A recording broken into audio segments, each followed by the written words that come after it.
parfois on aspire à vivre une certaine liberté et on ne se rend pas compte que on est dans une forme d'enfermement mental et émotionnel.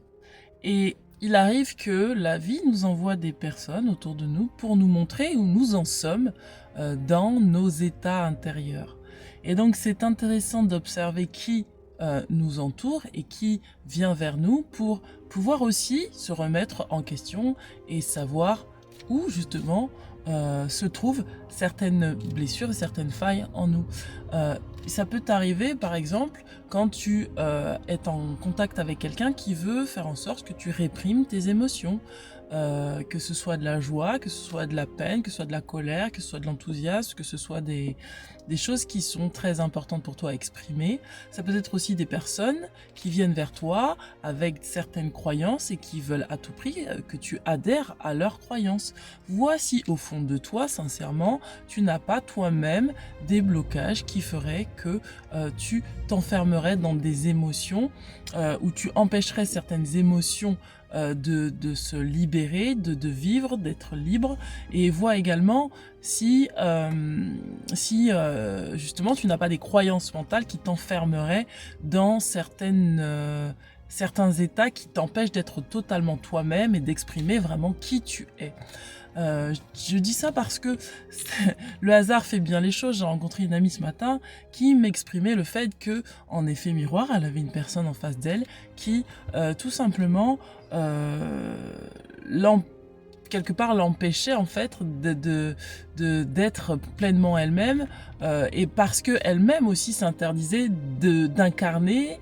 et d'être ce qu'elle avait réellement besoin d'être, c'est-à-dire peut-être aux yeux de cette personne une mauvaise personne. Alors moi je t'invite vraiment à faire ce travail-là sur toi quand tu es confronté à l'extérieur de toi. Essaye de voir s'il y a des personnes qui veulent t'enfermer dans leurs croyances parce qu'elles ont des peurs et qu'elles n'ont pas exprimé ces peurs. Essaye de voir si toi tu t'enfermes pas non plus dans ce genre de mêmes croyances,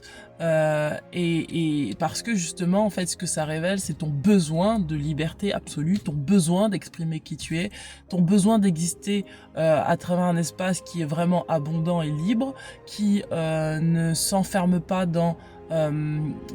des choses qui sont limitées.